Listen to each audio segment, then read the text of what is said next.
Welcome to Robert Sungenis Live. This program is set aside for you to ask your questions, give your comments on any topic whatsoever. And I, as my role as host of this program, will endeavor to answer your question to the best of my ability using our Catholic faith, the scripture, the fathers, the saints, the doctors, the catechisms, the encyclopedias, the popes, the councils, and just about anything I can find to help you walk away satisfied that your question has indeed been answered.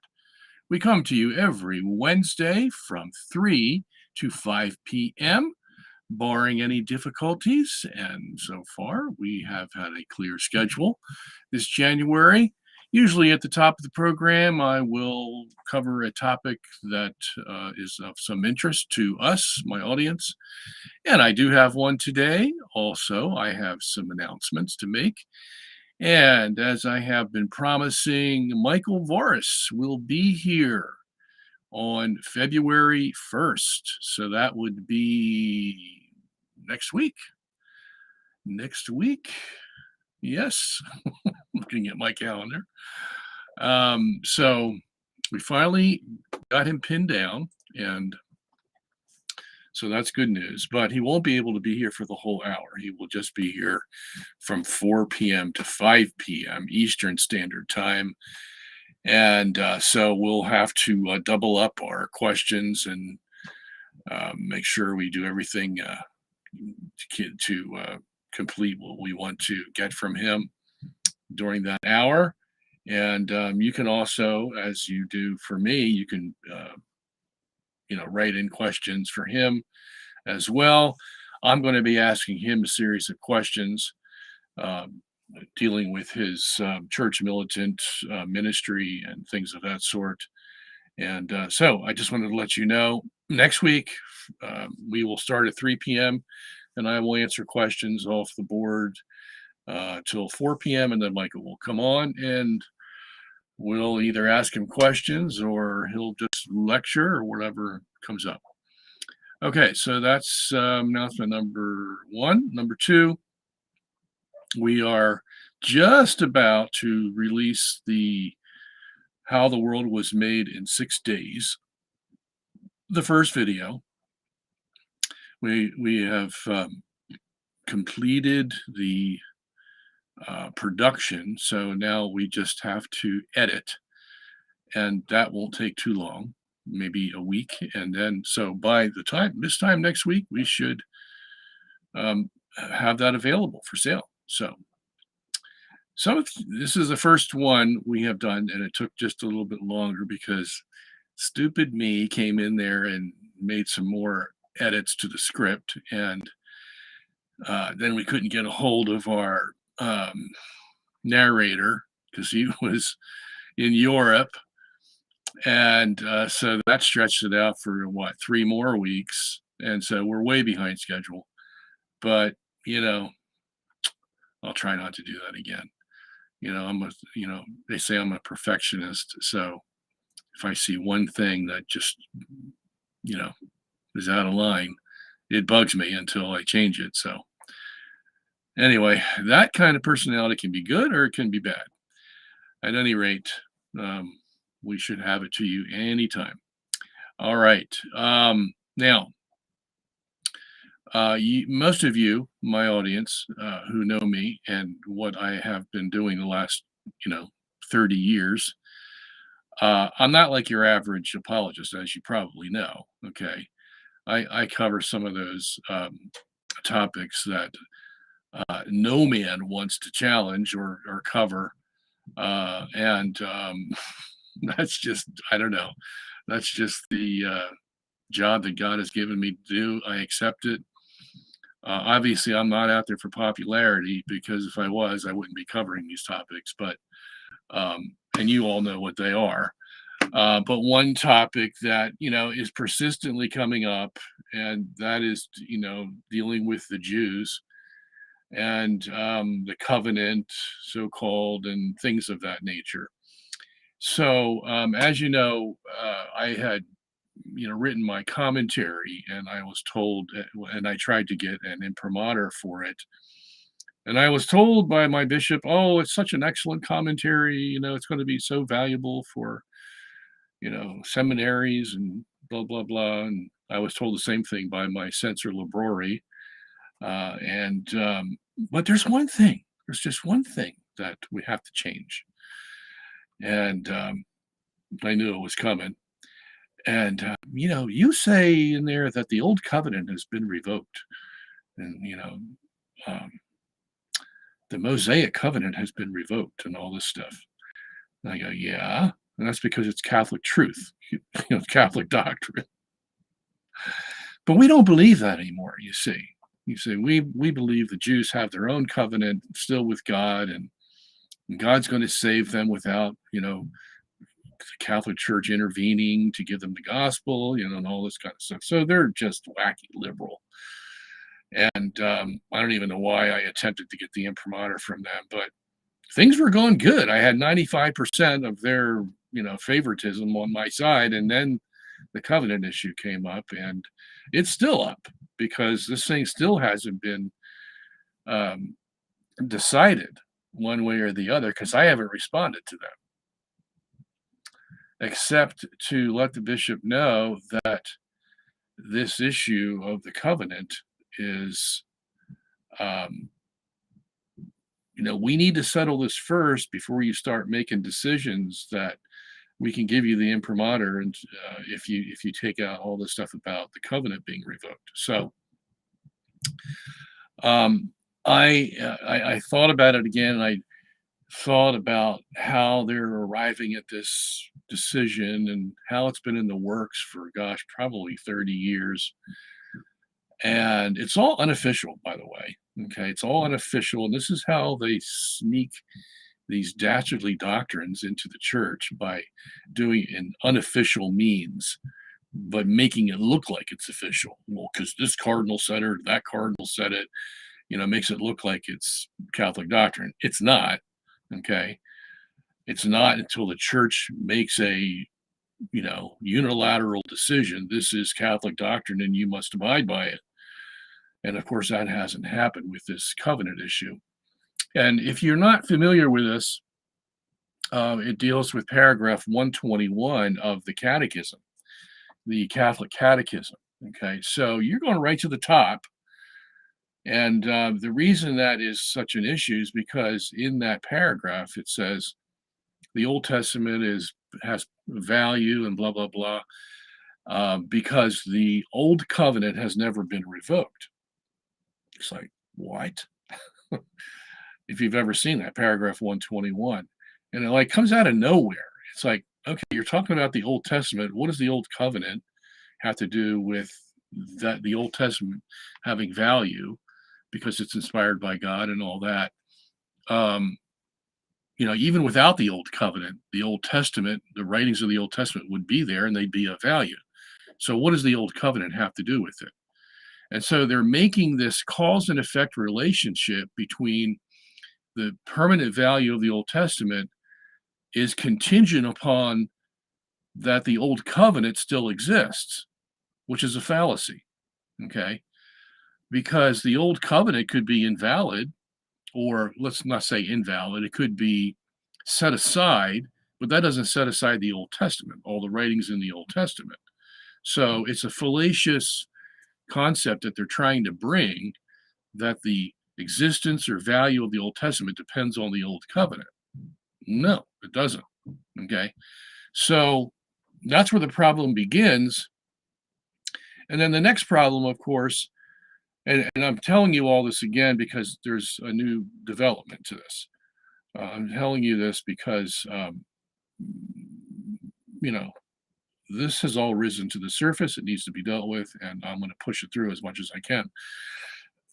So I'm writing a letter to the bishop right now. I haven't finished it yet, but as I'm writing it and I'm looking at this again, I'm writing facts down like, Bishop, here's a phrase in the catechism, the Old Covenant has never been revoked, that comes out of the blue. It's not necessary.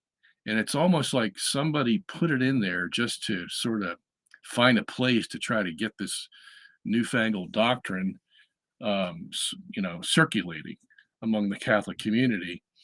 And I said, isn't it strange that in that paragraph, there's no footnote next to that phrase?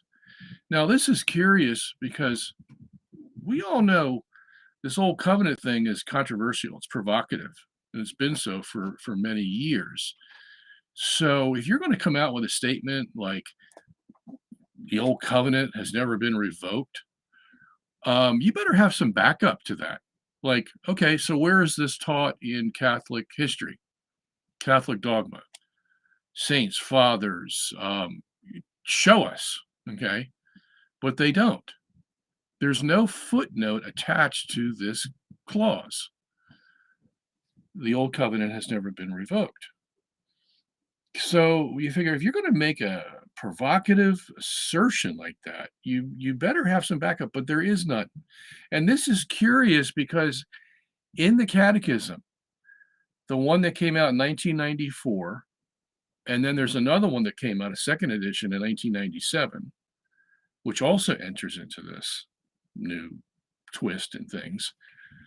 There are 3,058 footnotes in the catechism in about 900 pages.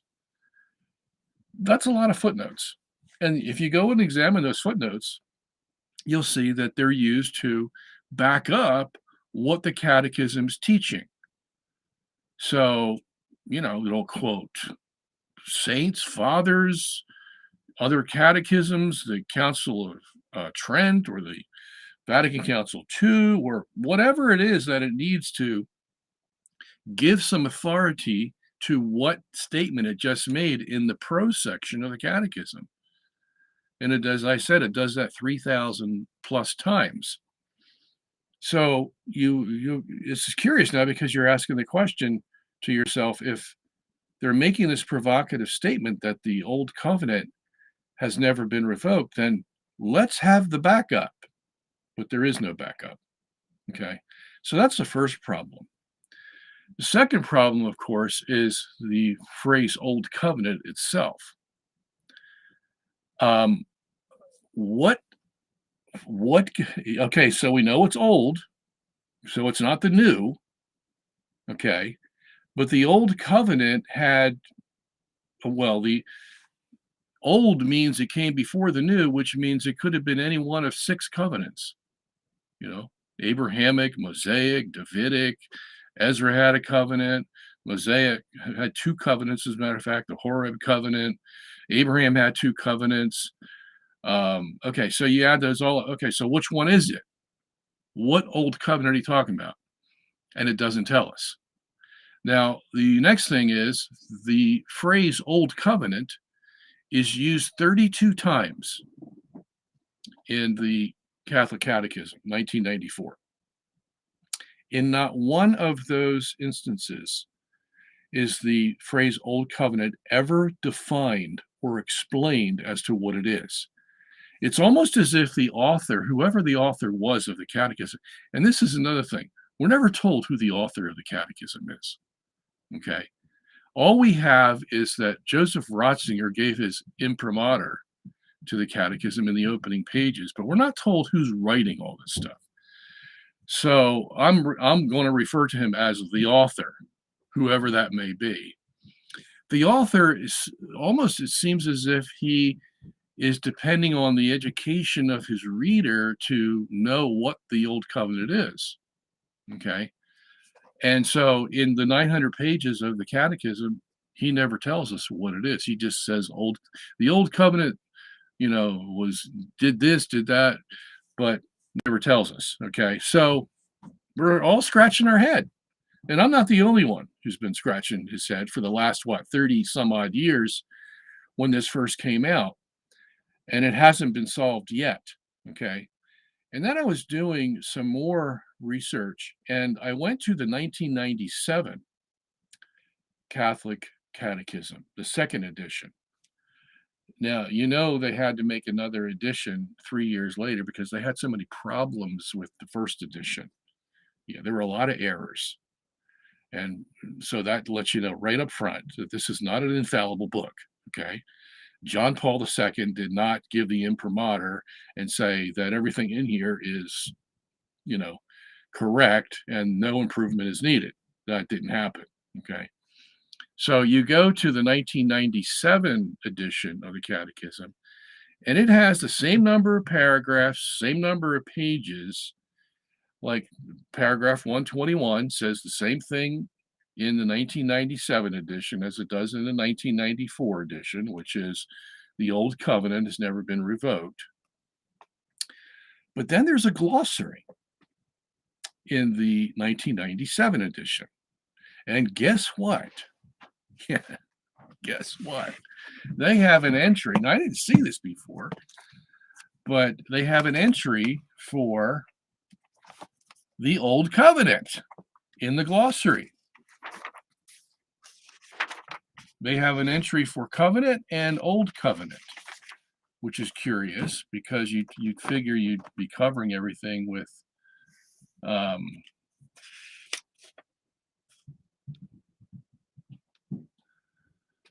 all right. Oh, I'm in the index. No wonder I can't see it. Let me get to the glossary. All right, so hold on here. I'll be right with you. Don't you hate that? I'm looking for something. All right. So Old Covenant. So here's what it says. It's very short. The old covenant is the old dispensation or order which God established with his chosen people Israel through the revelation of the law to Moses. Period. Okay. Let me read that again for you in case you missed it. The old dispensation or order which God established with his chosen people Israel through the revelation of the law to Moses. So what does that tell you, people? That tells you that the Old Covenant is the Mosaic Covenant. Okay? So all the game playing and the vague and ambiguous statements about the Old Covenant in the Catechism itself, not the glossary, have now been revealed that it's the Mosaic Covenant. So if we took that definition that the glossary of the Catechism gives and put that back into paragraph 121 of the Catechism, both catechisms, both editions, that is, what would it read? Well, it could read something like this. The Old Testament is an indispensable part of sacred scripture. Its books are divinely inspired and retain a permanent value, for the Mosaic Covenant has never been revoked. Okay, why can I do that? And take out the word Old Covenant? Because the glossary allows me to. The glossary just told me that the Old Covenant is the Mosaic Covenant. But if the Mosaic Covenant has never been revoked, according to the Catechism, guess what, people? That's a heresy. That is a downright heresy. Okay, because it is an untruth. It's false. If there's anything that has been crystal clear in our Catholic teaching, from the time of the fathers through the medievals to the present authorities in the church, the Mosaic and Scripture itself there's a plethora of evidence in Scripture itself that the Mosaic Covenant, the one with the law and the priesthood, has been revoked, has been superseded, has been abolished, and replaced by the new covenant. Okay, as opposed to the Abrahamic covenant. The Abrahamic covenant continues into the New Testament and becomes actually the New Covenant, transitions right into it. But the Mosaic covenant has been abolished. Okay. Now, somebody goes, well, don't we obey the 10 Commandments? Well, yeah, but that's not because the Mosaic covenant is still in force. That's because the New Covenant borrowed them from the Mosaic covenant because they were good laws. And we abide by them today. So they're under the jurisdiction of the New Covenant for their existence, not the Old Covenant or the Mosaic covenant. Okay. So we got a problem. And I'm sorry I didn't see this before, but I see it now. And now, so now when I write to the bishop, it's going to be, you better do something about this. Okay. And if he doesn't do it, I'm going to write to every bishop I know in the world. Not know, I mean, I'll find their addresses and I'm going to let them know. And we did this the last time this happened. The last time this happened was with the United States Catholic Conference of Bishops. In 2006, they published their United States Catechism for Adults. And on page 131 of that catechism, they make a statement that the Mosaic covenant is eternally valid for the Jews. Okay. And me and Mike Jones, we wrote an article about that. I sent letters to Cardinal Levada in 2007, and I sent letters to the USCCB. Father Molloy was in charge then. And push came to shove, they were forced to take that sentence out of their catechism because it was heretical.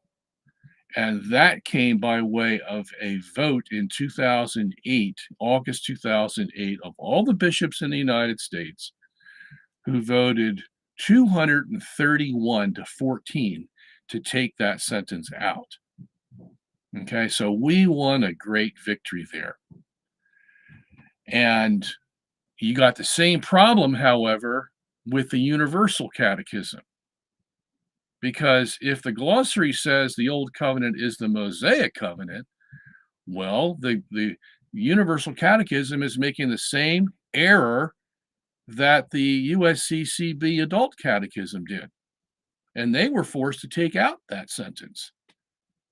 And that means that the Vatican should be forced to take out this sentence, at least that last half of the sentence, which says the Old Covenant has never been revoked. So all this game playing that they've been doing, not putting a footnote on that clause to let us know where else this is taught in church history. Can you imagine making such a provocative statement and never telling your reader what your authority is for making that statement? That the Old Covenant has never been revoked? My goodness. And And that's curious because the clause right before it that says the Old Testament is inspired revelation, I forget exactly what it says, or has a permanent value, whatever, that's footnoted. And the footnote at the bottom of the page refers to Dei Verbum 14 at Vatican II.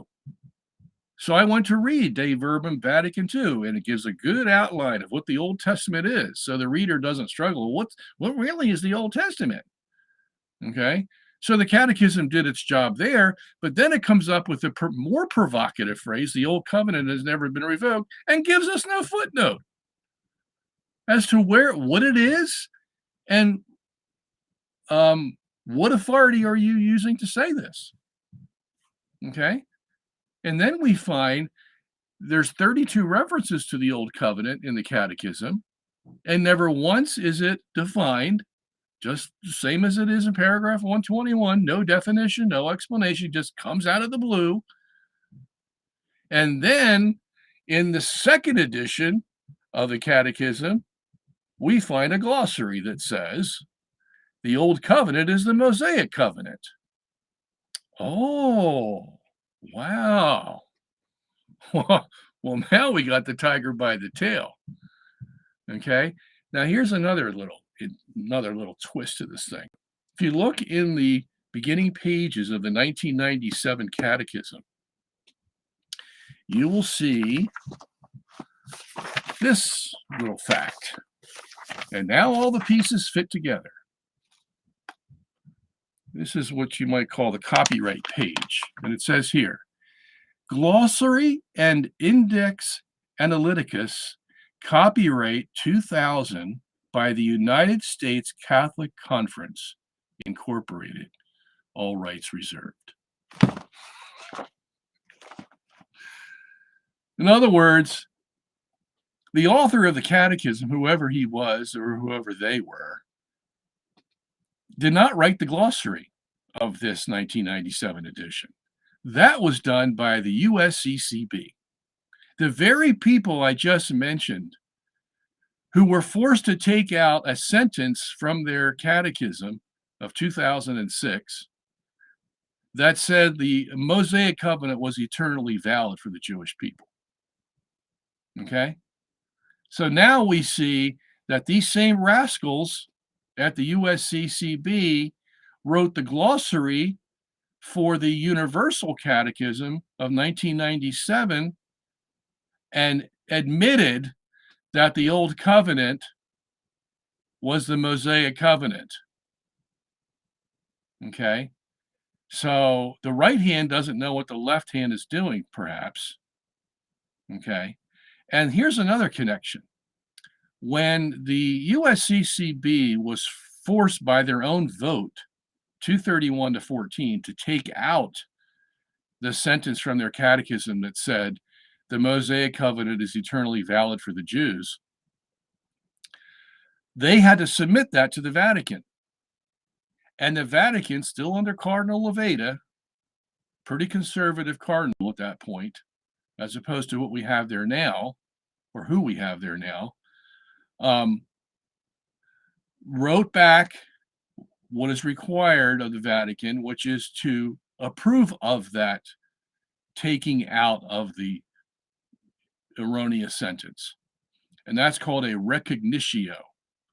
So the Vatican has to send a recognitio to the USCCB approving of their removing of that sentence, and everything's hunky-dory now. Okay? So they did. Under Cardinal Levada, 2009, they sent a recognitio to the USCCB saying, we approve of you taking out this sentence that the Mosaic Covenant is eternally valid for the Jews. So the Vatican's already put themselves on the line, at least as far as the CDF level of authority goes. Okay? So, but this is how many years after the 1997 Catechism has come out? Okay? This is now 11, 12 years. See, and they never thought anybody would look this stuff up and compare apples to apples and come up with a conclusion that somebody is trying to pull the rug out from under us. Okay? So it's about time that the Vatican cleaned up this mess with this old covenant business. Because if you're going to allow the USCCB to make the glossary for your catechism, and that says that the Old Covenant is the Mosaic Covenant, and you never define what the Mosaic Covenant is in your catechism, and all we have to define it is the glossary that's copyrighted by the USCCB, well, you've got a big problem. Because now all we have to do is take the Mosaic Covenant, put it back into every instance that you mention the words Old Covenant in your catechism, and now we know it's the Mosaic Covenant. And in most of those, it's going to be heresy. Why? Because the Mosaic Covenant has been revoked. It has been superseded. That can be proven very easily. Okay? So this is what I'll be doing the next few months. So I ask you to pray for me, because this has gone too far. It's gone too far. And unless a layman like myself, because the bishops aren't going to do it, okay? They're too busy doing administrative things, okay? It's our job to send this stuff to them, Go by the levels of authority that we have in the church and see if we can get this thing cleaned up. We've already got it cleaned up once, and we're going to get it cleaned up again. And this time it's the big boys. This is not just the USCCB of the United States. This is the Universal Catechism that's translated in how many languages? Where everybody from kindergarten to postdoctorate is reading in paragraph 121, the old covenant has never been revoked, which is a total falsehood. If indeed the old covenant, as the catechism itself defines, is the Mosaic Covenant. Okay? So words are important. Words mean something. And if not, then we don't have a Catholic faith. Okay? That's how important this is. All of our Catholic faith depends on the meaning of words. Christ is the Word. This is how we communicate, by words. And so we better not be playing around with those words. If we're going to use them, we better define them and use them as we define them. And if we're wrong, we're wrong. And that's why the USCCB catechism, the bishops figured we were wrong. And we've got to take this sentence out of here. Okay. Now, the USCCB still plays games with this. Okay. Because what they said was, well, we'll take it out in the next edition. We've printed all these editions, hundreds of thousands of editions, and all that money that will go to waste. See, that's the important thing, is the money. See, it's not the fact that you're teaching people the wrong doctrine. Okay. So but the second edition hasn't come out yet. I haven't seen any. Okay. And how many years has it been now? Yeah. Well, from 2008, when they decided, to 2023. So 15 years. And they don't have a second edition yet, which means that error has been perpetuated in the minds of Catholics all over the world. Okay. So at least in the United States. And now it's in the Universal Catechism. And we need to get it out. We need to get it out fast. And let these guys know, look, we're watching you.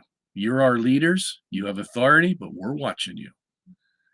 And when we bring you this evidence, you are going to have to stand before God as an authority of the church and tell him why you did this or that. And so I would not want to be in your shoes. I love being in this position because all I got to do is the research and let you know where you made your mistake. And we already did that once for you. And it forced you to take out the erroneous sentence. We're going to do it again. And we're not going to stop until we get it done. Okay? So there you have it, folks. That's why this program is good. That's why we have this program. Okay? Because the lay people that God has put on this earth, though they may be common and many, we have power to keep the doctrine straight because we hold our bishops accountable.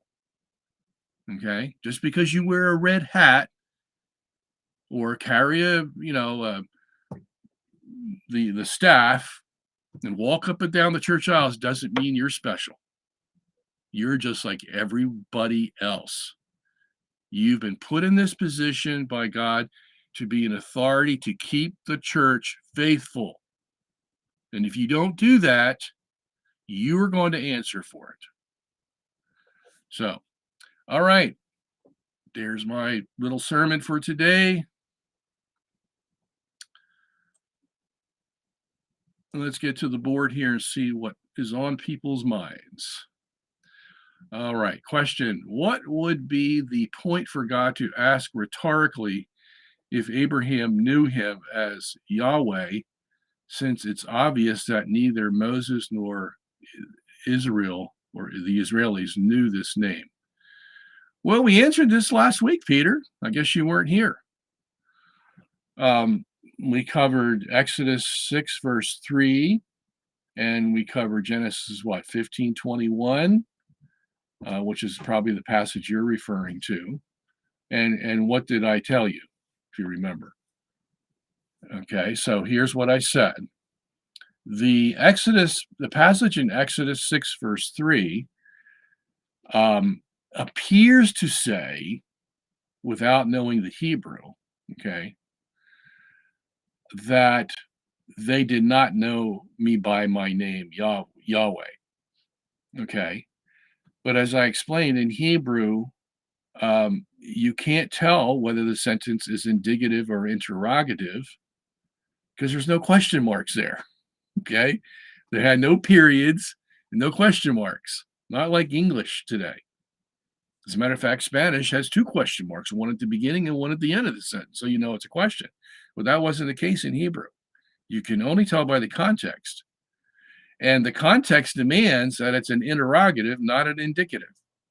So it's not saying they did not know my name as Yahweh. It's saying, did they not know my name by Yahweh? Okay. And so that's a rhetorical question because if you look it up, how many times does Yahweh appear in Genesis through Exodus 6? A lot, over 100 times. Okay, so apparently they did know him by Yahweh. We know him by Yahweh in Genesis chapter 2. Okay, so I mean, in Genesis chapter 1, he lets himself be known as Elohim. That's what when the word you read when it says, in the beginning, God created the heavens and the earth. The word God there is the word Elohim. Okay. But then you come to Genesis 2 and it says the Lord God. Well, the word Lord there is the Hebrew word Yahweh. So Yahweh Elohim is now how he's introducing himself to the man he created. So right from the get-go, they knew him. So something's got to give somewhere, right? So it's the grammar of Exodus 6:3 that has to give. And you can do that in Hebrew because there is no period or exclamation mark or point or question mark. Okay. All right.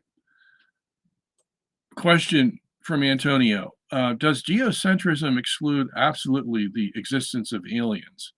No, but it leans in that direction because, as a matter of fact, this is, I think, is the impetus for the whole alien movement, is that once you take the Earth out of the center, then it's not special anymore. It's just like any other rock that's out there with air on it, if it does have air.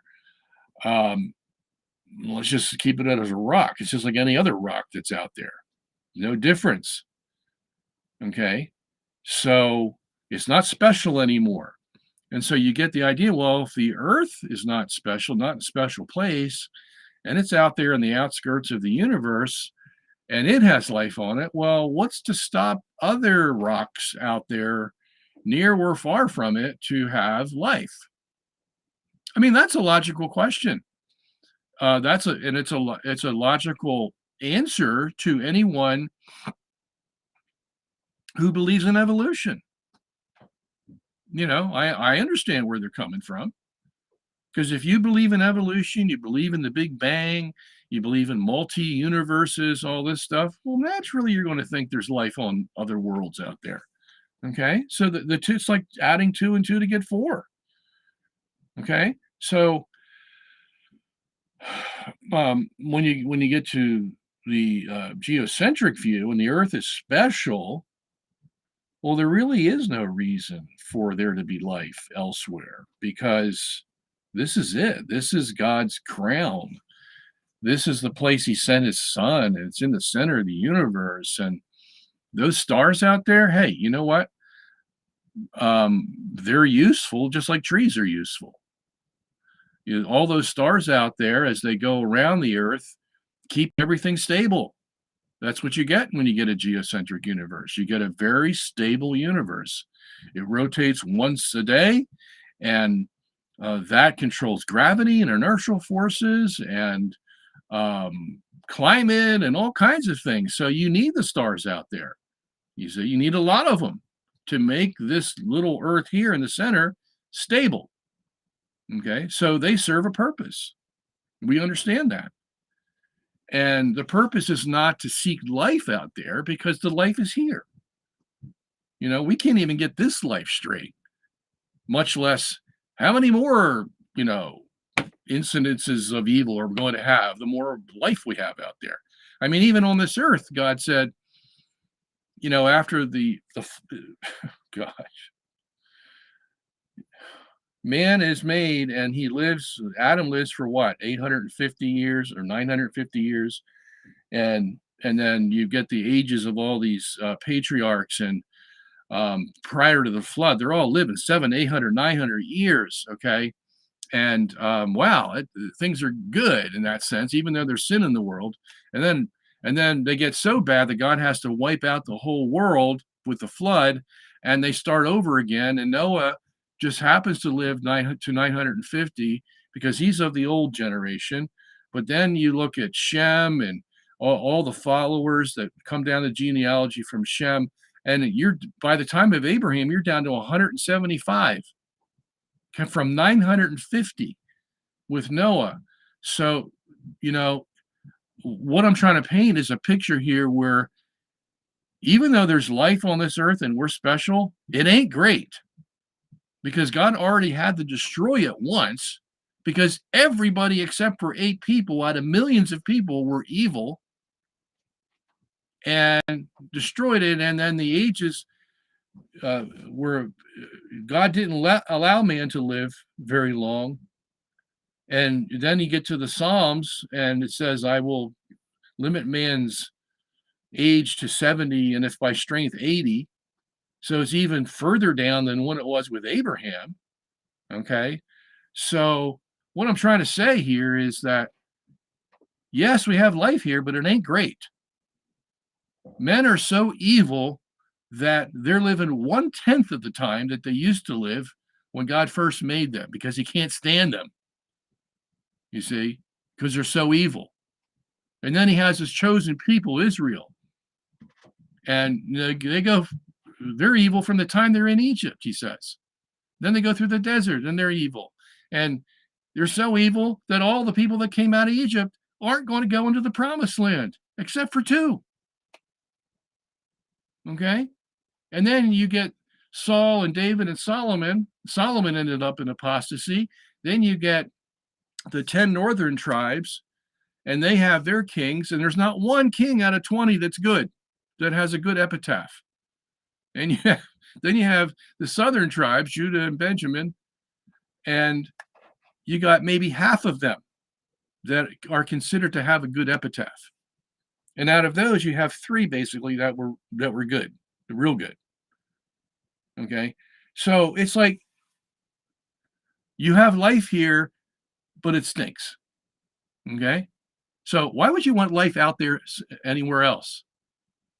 Because the odds are it's going to be evil too. Okay, so God has enough to deal with this earth. There's not going to be any more glory out there because, and this is another thing about alien, beings, is that, look, the Bible's crystal clear that the sin of Adam affected the whole universe. So if that's true, and it is true, that means that if there are aliens out there, they're going to be affected by Adam's sin. And so they're going to need a savior. And so we have the same problem starting up all over again. You see? So is that really what we want? Searching for alien life, and we're going to see that they may be even worse than we are if they are out there. Because the curse of sin is now through the whole universe, and there's no alien who's going to be immune to that. Is that what you want? Okay.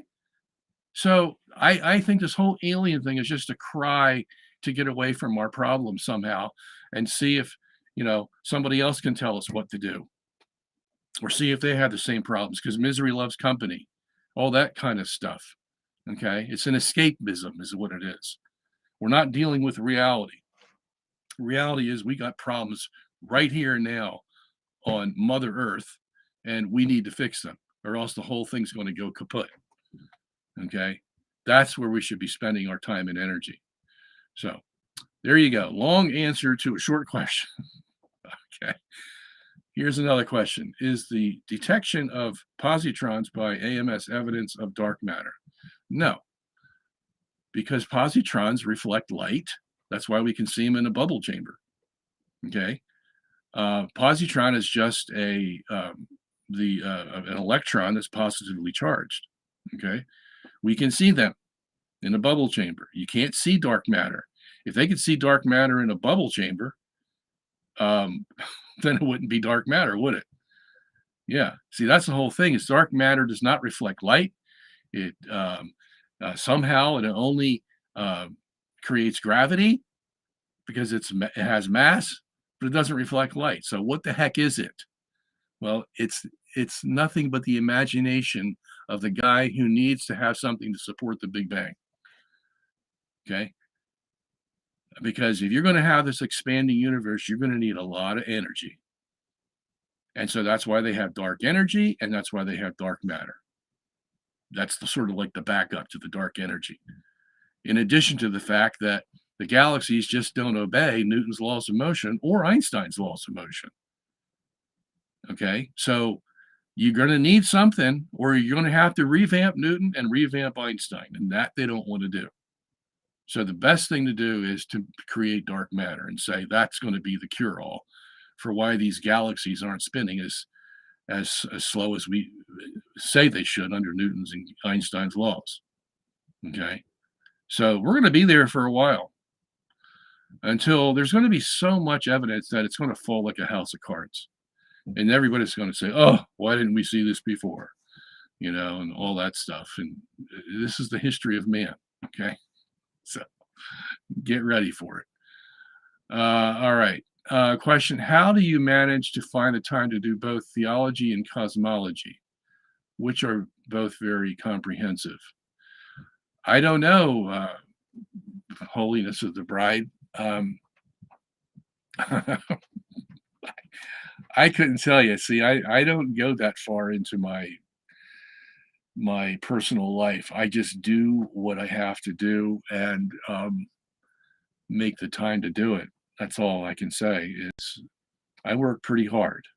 Okay. And 10 hours a day at least. Sometimes before, when I was younger, I used to work, 12, 13, 14 hours. So, and I got to research the stuff just like everybody else does. Doesn't come by osmosis. But I have a good wife who knows, she loves what I'm doing and she learns from it. And my kids do. I have 11 of them. And that's my first audience. And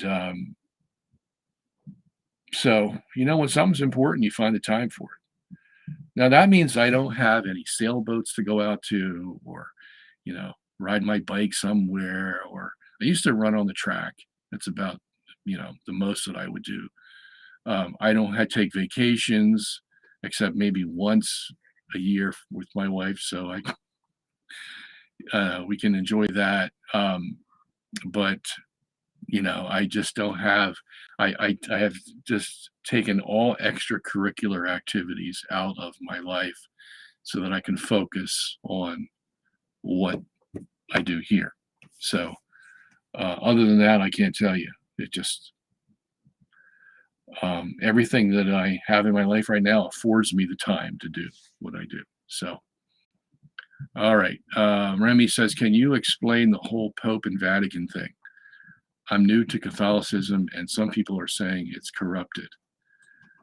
Yeah, the Pope can be corrupted. The bishops can be corrupted. The cardinals can be corrupted. And we have a fair share of that in Catholicism today. Okay. Because they're just like any other man. Okay. Christian or non-Christian, men are men. And the only difference between Christians is they put a cap on the evil desires that are circulating in their system better than the non-Christians do. The non-Christians, just they do whatever rises to the surface, so to speak. So you can get Christians that aren't obeying the Christian principles and they fall into sin. And sometimes those sins can be worse than we see in the secular world. Look at the homosexual and the pedophile rings in the in the Catholic Church all over the world. Okay, so yeah, they can be corrupted, but that's the human side. The divine side is what Jesus created in Matthew 16 when he said, "You are Peter, and upon this rock I will build my church, and the gates of hell shall not prevail against it. Whatever you bind on earth shall be bound in heaven. Whatever you loose on earth shall be loosed in heaven." Okay? Now that's the institution. That's the structure. That's the mechanism that Jesus created. And we've had Peter and Linus came after him, and Anticletus came after him, and so on, so on, so on. Okay? They're all men, and they're all weak. They all make mistakes, but the office is there for them to fill. And we hope that they do a good job. And a lot of them did do a good job. As a matter of fact, we had a lot of saints that were in the first millennium. We didn't have too many in the second millennium for some reason. I think we had about 5 or 6 at most. First millennium, we had a lot of popes that were saints. So you can see that as time went on, they weren't as holy as they were before. Okay. And that's just the nature of the beast. Whenever you get humans involved, yeah, it always starts out good. But as time goes on, things can get corrupted. You see that in the state of Israel back in the Old Testament. Okay.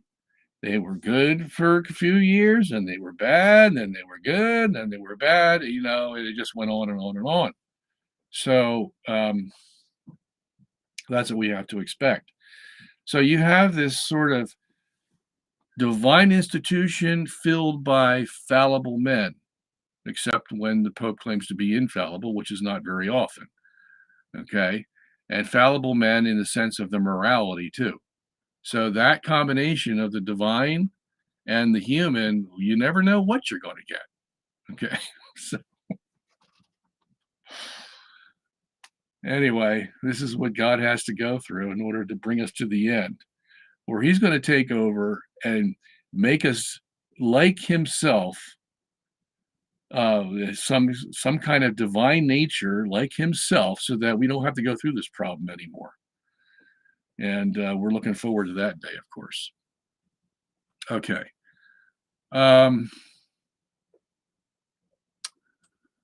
What is the explanation of Genesis 3:115 in the geocentric model? Was the light from the most distant star seen on the earth on the 4th day? Thanks for your work in this area.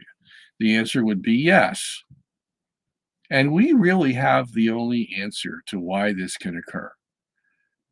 Your Protestant creationists who don't believe in geocentrism, they have a tough time trying to answer this question. And they got about a half a dozen theories out there, and they all end up changing the speed of light somehow.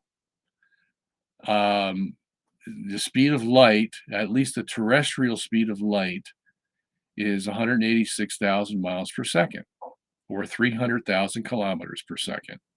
That's the terrestrial. That's the speed that we have measured in our earthly environs on the Earth and with different planets that we can coordinate with to determine the speed of light, like the Shapiro thing, and a couple of other instances where we can measure the speed of light.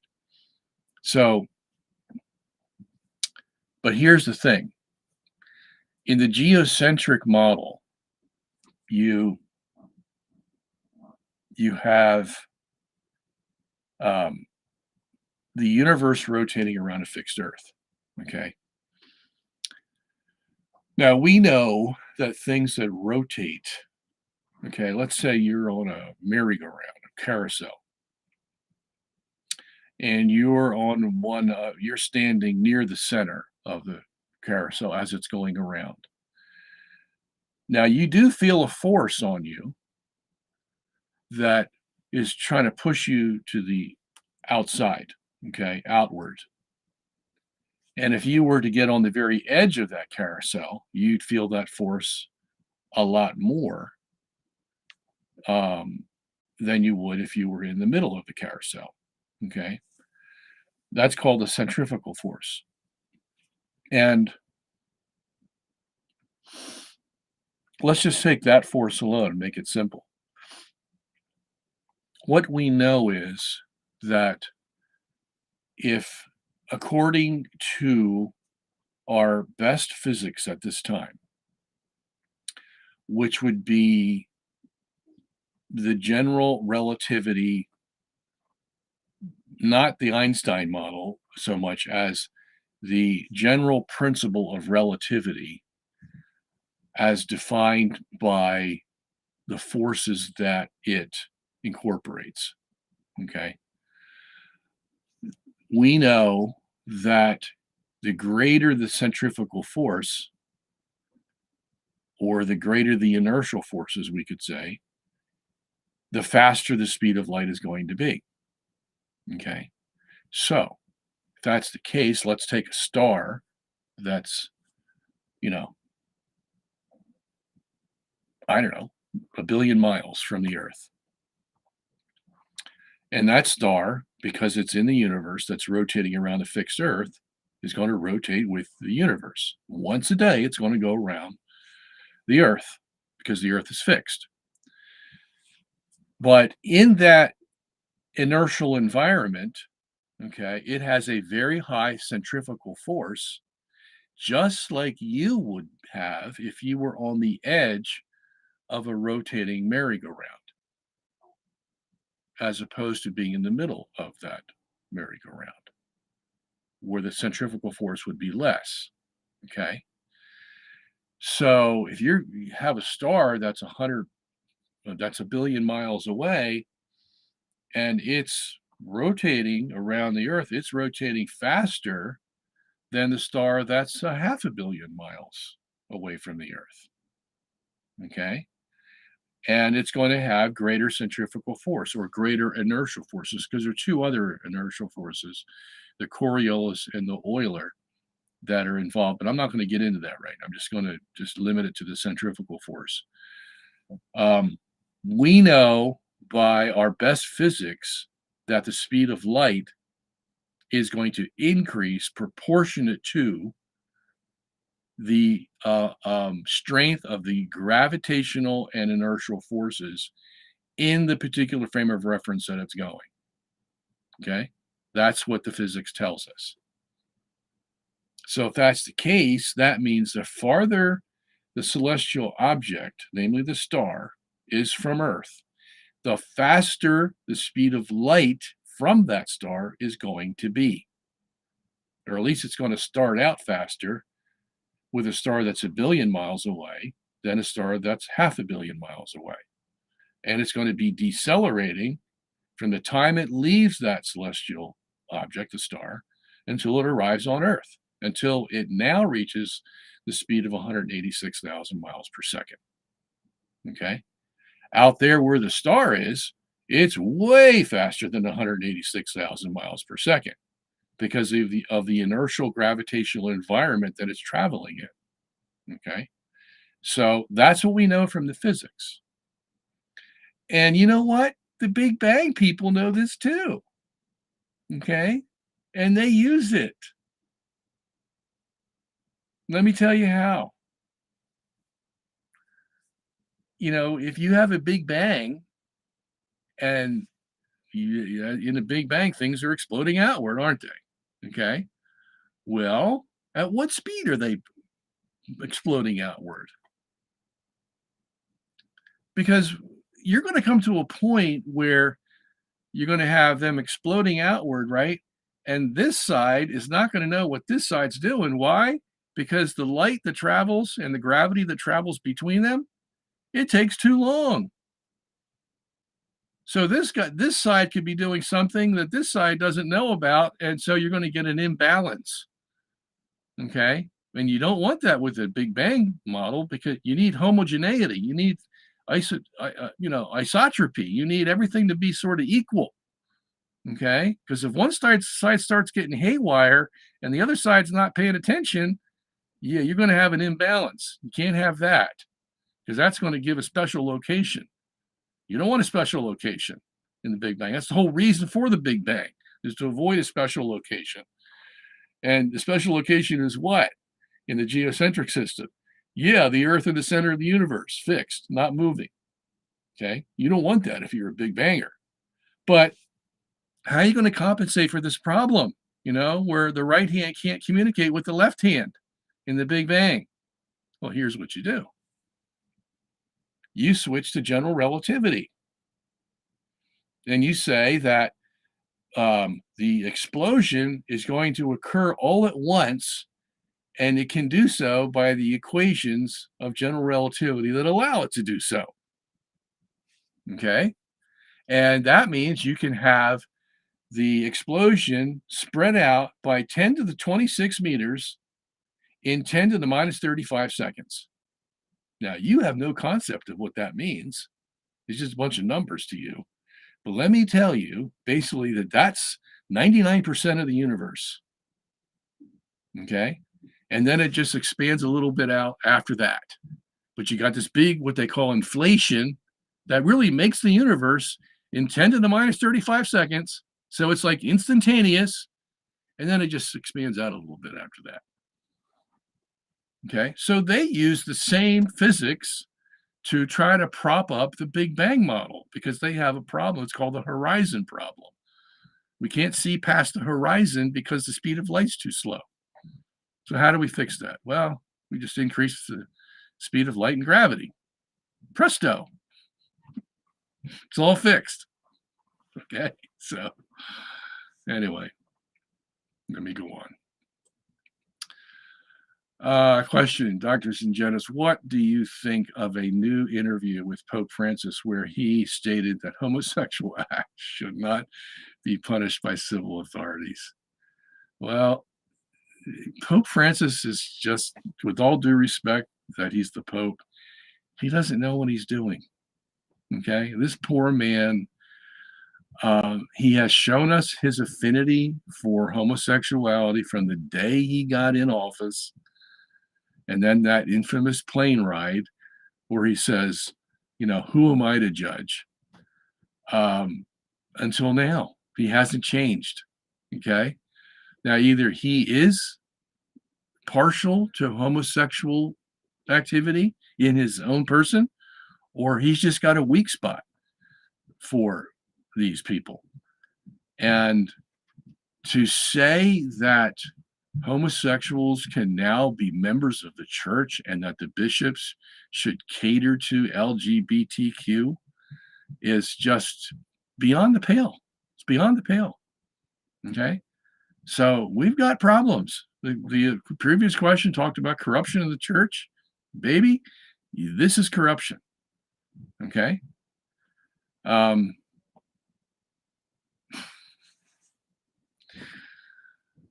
going to move on. Peter says, question, Dead Sea Scrolls clearly deviates from the text that we have today. Not only cosmetic differences, but also important ones. Can we really argue that we have one-to-one copies of inspired texts?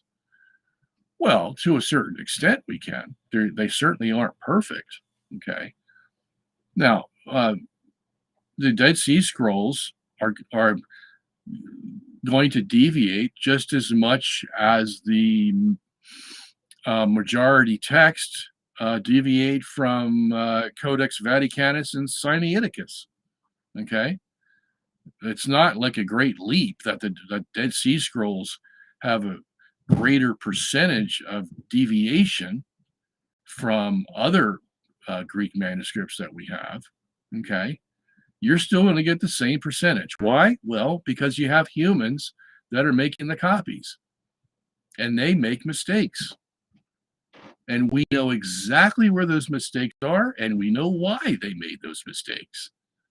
Whether it was the pepperoni pizza he had the night before, or he stayed up too late and got a little groggy, or he's looking at one sentence that looks very similar to the next sentence, and his eyes just roll over, and he can't make, at that time, he's just too tired to pay attention to what's going on and makes a mistake.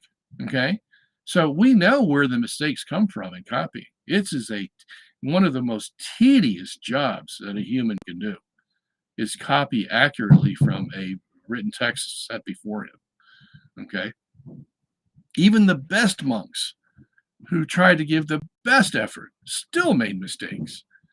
All right. So, but the Dead Sea Scrolls don't have any more of a percentage of those mistakes than the other manuscripts do. Okay. So we take that all into account. What we're fortunate to have is so many other Greek texts that we can compare to the ones we have and see, oh, yeah, that question we had back, when monk so-and-so copied, and we couldn't tell whether it was an alpha or an omega or an epsilon or a whatever. And now we can, because the Dead Sea Scroll tells us what it was. So in that sense, they can be very good, okay? Because whatever may have not been clear in one text could be clear by the Dead Sea Scrolls.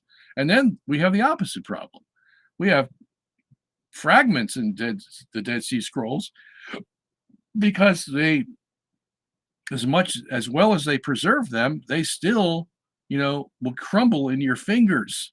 They were so dry. And that's what you had to be careful about every single time you went and looked at a Dead Sea Scrolls, that you didn't crumble it and make it into dust. It's worse than a piece of paper that's been by heat for days and days, and it becomes so dry that it can just crumble in your hands. Okay. So that's what they had to watch out for. And, that's an art in itself. But again, the answer to your question is there aren't any more of a high percentage of deviation textual variants than in any other Greek manuscript. Okay. All right.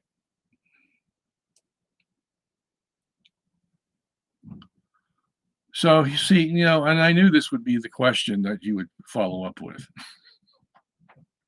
Because Peter goes, if not, does that mean that the church makes his claim of infallibility and his dogmas based on uninspired text? No.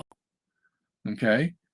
Because if you can show that 99% of your Greek or Hebrew text is accurate, and it's accurate by the fact that you've compared it to other Greek and Hebrew manuscripts, copies, okay, well, then that your dogmas are based on a 99% accuracy of the inspired text, okay?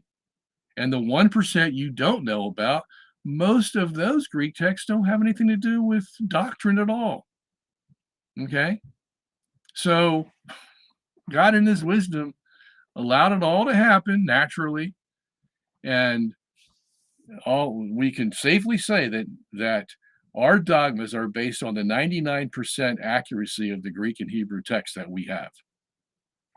And the 1% is just, collateral damage for all we care. Okay. But at least we still have the text. We have in the 1% that we're not sure about, we have Greek text A, Greek text B, and Greek text C. At least we know that one of those texts has the inspired revelation. Okay. And they're not going to be so far apart that we're going to just say, oh my gosh, if I can't figure it out, all of Christianity is going to be upset. No, not at all.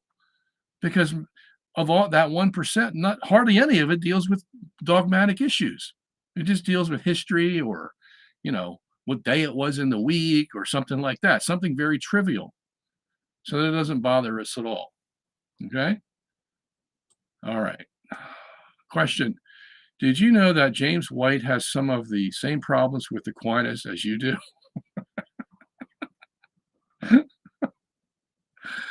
If you've read about that, do you have any thoughts on it? No, because it just tells me that an intelligent man, well, first of all, you have to do this, okay? Thomas Aquinas, as good as he was not infallible.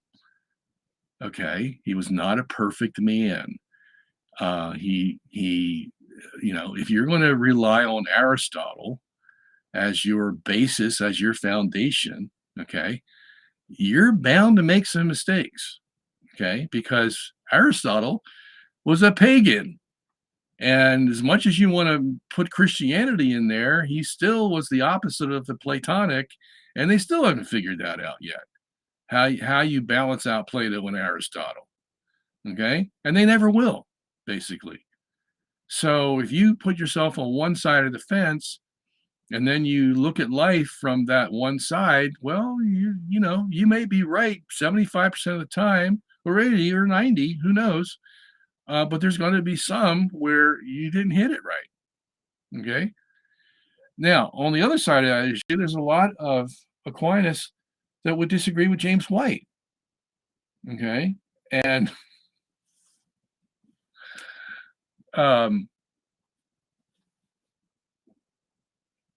so yeah, and the stuff I complain about with Aquinas probably limited to about 3 or 4 issues. And that's pretty good, considering that theologians can disagree against one another on so many levels, on so many things, because it's all basically abstract stuff we're talking about. It's nothing we can see and handle unless you're talking about, the actual resurrection of Christ. And Christ says, "Hey, feel me, I'm flesh and bone." Okay, yeah, it's right there in front of me. Otherwise, once Jesus is in heaven and we're dealing with a lot of stuff we can't touch and feel, and we move by faith, a lot of it's abstract, and so we're going to have a lot of disagreements on how you put all this together, you see. And thank God for the church that comes along that, on occasion has given us, okay, here are the two sides, but here's what we're going to say is the truth. Okay. And they could do that with Aquinas, they can do it with James White, and they can do it with me. Okay. And the church has done that many times with many people. So but when you get into these esoteric areas, like predestination, all that stuff that Aquinas dealt with, and um, you're getting into some real abstract areas. You have what are the facts, but putting them all together, that's pretty abstract. And so I can see why there's a lot of Protestants that like Aquinas because of how he handled that whole thing. Okay. They like his 5 proofs of God because they make sense. There's a lot of other things. They like his dialectical methodology, you know, question, answer, question, answer, question, answer. I mean, that's all logical stuff. They like his syllogism. So, there's a lot of overlap between Protestants and Catholics when you get into these esoteric areas.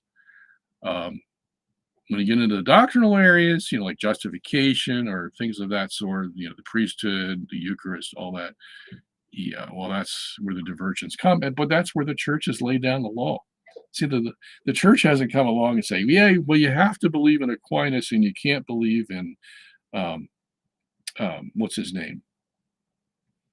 The guy they had the debate about, I forget his name. I don't know why I can't do that. Does it begin with an M? Anyway, Pius V did not come along and say, well, yeah, you have to choose Thomas Aquinas' view of predestination, and you have to reject the other guy. Never said that. Okay. And then it's not just predestination with Aquinas, it's all the entourage doctrines that hang around predestination that now come into question. Are they true or not true? So it's a big topic. But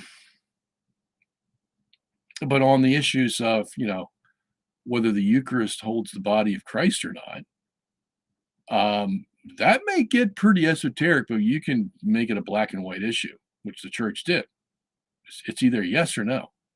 That Eucharist either contains the body and blood, soul, and divinity of Christ, or it doesn't. Okay. Of course, you have a midway view like Luther had called consubstantiation, but still, that's an anomaly. It's not, you know, usually it's you either accept the Catholic view that it's the body and blood of Christ or you don't. And the church said, in order to be Catholic, you have to accept it. And we don't care whether you understand it or not. This is what we say. And we're the authority, and this is the way we interpret the Bible. We're not going to interpret it symbolically at this place. We're going to do it literally, as we have always done. And you either accept it or you don't. Okay? I mean, look, we don't even understand it. Okay? So much less do we expect you to understand it in order to come to a decision. Like, I really got to figure this out now. Can this wafer hold the body and blood of Christ? And gee, I don't know if I can accept the Catholic faith unless I come to a resolution that this is possible scientifically. The church doesn't give you that opportunity. She just says you either accept it because we're the authority from Christ, or you don't. And if you don't, you're not Catholic. And then you have to suffer the repercussions of all that. Okay. So those are the black and white issues. And the other sacraments too are involved in that, like baptism. The Catholics say this water literally has the power to bring upon you the Spirit of God, to change you. Okay, it's not just a symbol. It's not just a symbol of washing a house or something. It really has this power. Okay, because that's the way we interpret the Bible. It's a black and white issue. You either accept it or you don't. Okay, so anyway, I think you get the idea here.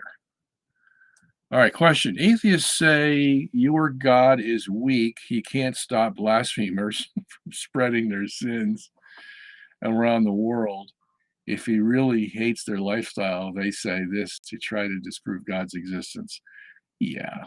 You see, what they don't understand is that God does everything in the perfect time that it's to be done. Okay, like for example, when he made a promise to Abraham that his descendants would inherit the land of Canaan in Genesis 15, he says, and it's going to take 400 years from today because the iniquity of the Amorites is not yet full. Now, the Amorites include all the other ites that were there. There were like a dozen of them. But the Amorites were the chief tribal people that were there. Because the iniquity of the Amorites is not yet full, which means God knew it would become full in 400 years after Abraham. And then the Israelites could go in and conquer the land because God wanted to destroy those Amorites for all their sin. Which means what? That God will tolerate sin to a point, and then he will come and destroy. Okay? We saw this also with Sodom and Gomorrah. Abraham is having a conversation with God. If I find 50 righteous, will you spare the city? God says yes. Well, how about 40? How about 30? How about 20? Yes, yes, yes, yes. And then he says, how about 10? Yes. And then God leaves. He has to draw the line somewhere. And that's his line in the sand. But he said, Abraham, yeah, look, I don't do this willy-nilly, Abraham. I don't come down and say, hey, I'm going to destroy you all because I have nothing better to do today. Okay? I'm a just God, and I will destroy when the time comes to destroy. And it's not until I see that the preponderance of the population is now in such a state where there's no return and there's no hope. Until then, I'm looking for hope. I'm hoping that these people repent because that can happen. And I'm working all day long with my grace to give these people the time to repent. I'm not just sitting up there twiddling my thumbs.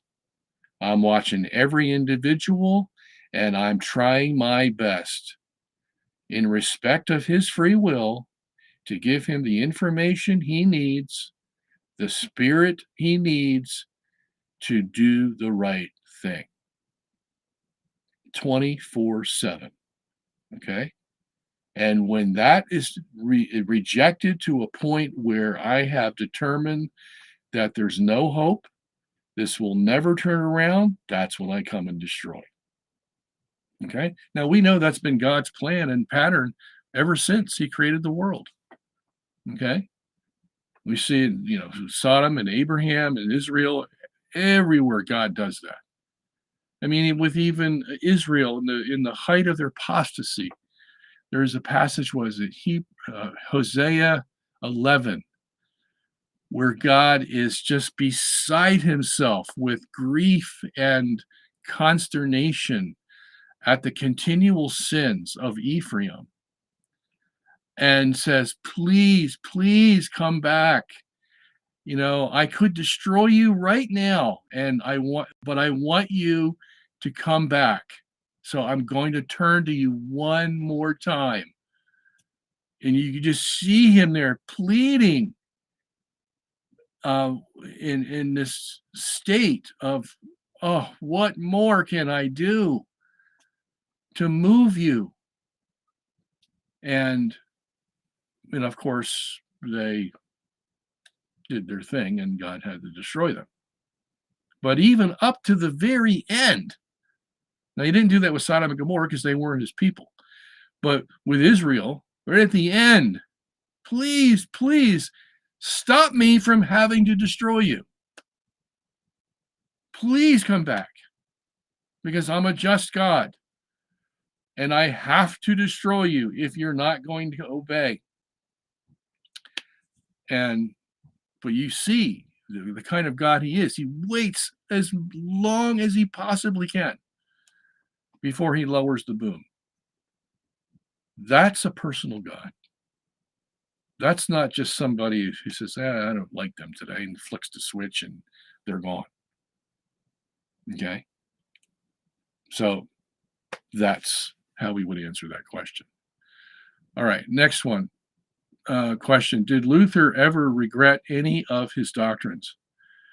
Sola Scriptura, sola fide, or did he hold to them right up until the end? Yes, he held them to the end, but he did have some second thoughts, you would call them, okay? Because look, sola Scriptura,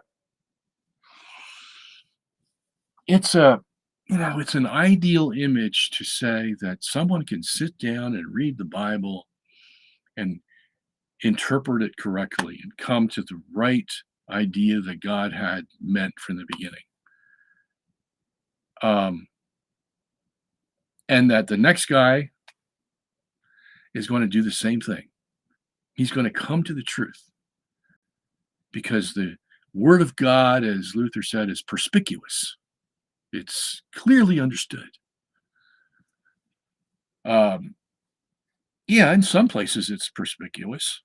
Well, we just talked about one of them. Let's say John 3:5 says, "Unless a man is born of water and the Spirit, he cannot enter the kingdom of God." Does that seem clear? Yeah, I guess on a certain level. Well, if it's so clear, then why are there 6 different interpretations in present Christianity today? And they all have to do with the water. Is this water symbolic, or does it actually have the power that Jesus says it has? Well, the natural interpretation would be, well, come on, it's just water, right? It's just water. Well, I drink it, I bathe in it. Come on, it's just water. You're saying this saves me? Can't. It's got to be symbolic, you see.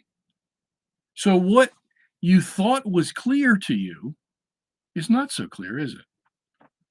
Because, yeah, we can all understand water, but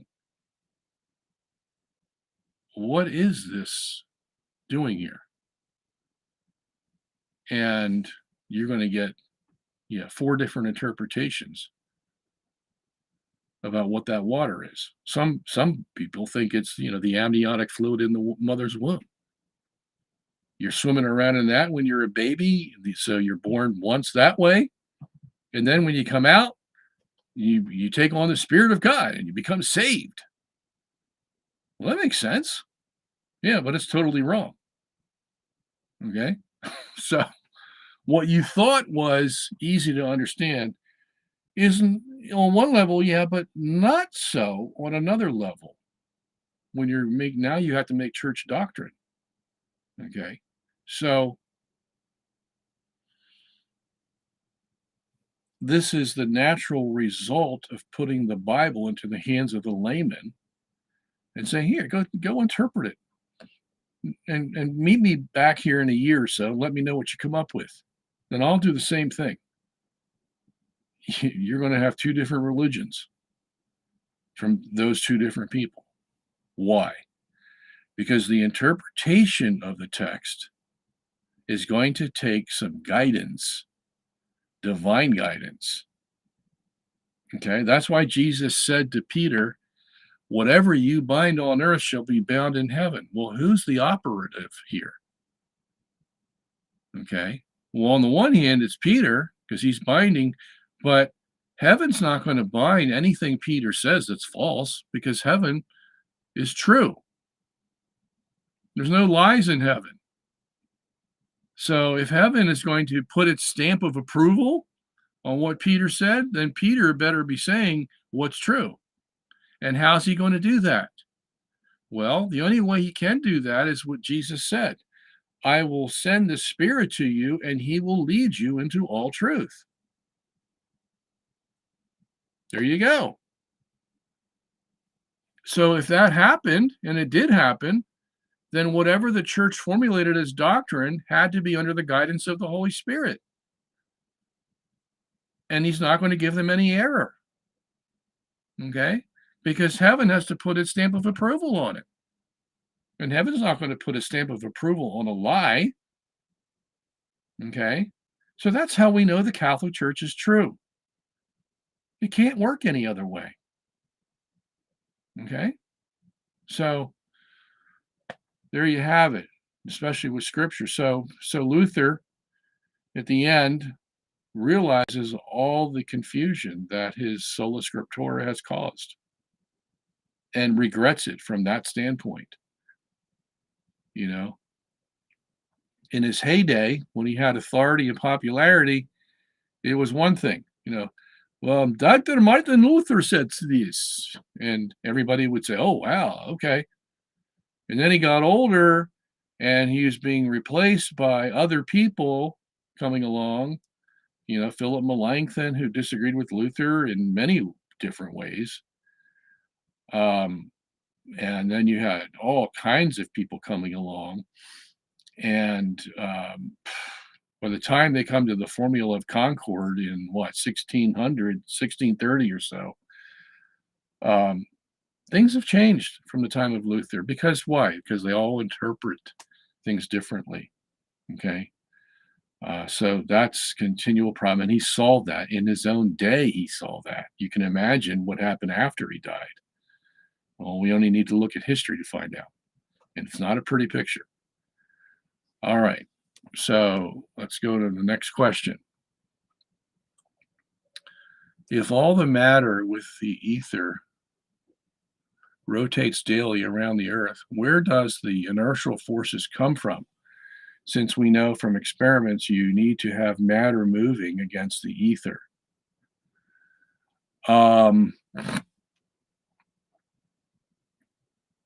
If all the matter, you mean the celestial bodies, I guess is what you're referring to, with the ether rotates daily around the earth, where does the inertial forces come from? Since we know from experiments you need to have matter moving against the ether. No, you don't need to have matter moving against the ether. All you need is in this instance we're talking about, you just need the universe, the whole universe, to rotate. Once it starts rotating, Then you have this thing called angular momentum, okay, where that thing is not going to stop rotating unless somebody stops it. And as big as the universe is, how massive it is, it's got a lot of angular momentum, okay? It'd be like you standing in front of a bus trying to stop it. You're not going to have any power to stop it, okay? Because that momentum of the bus is just going to keep on going. But the angular momentum of the rotating universe causes the inertial forces. You're going to get the centrifugal, the Coriolis, and the Euler forces, okay? And that's just a fact of science. And you can do that without any celestial bodies in the universe. You wouldn't need them. Okay.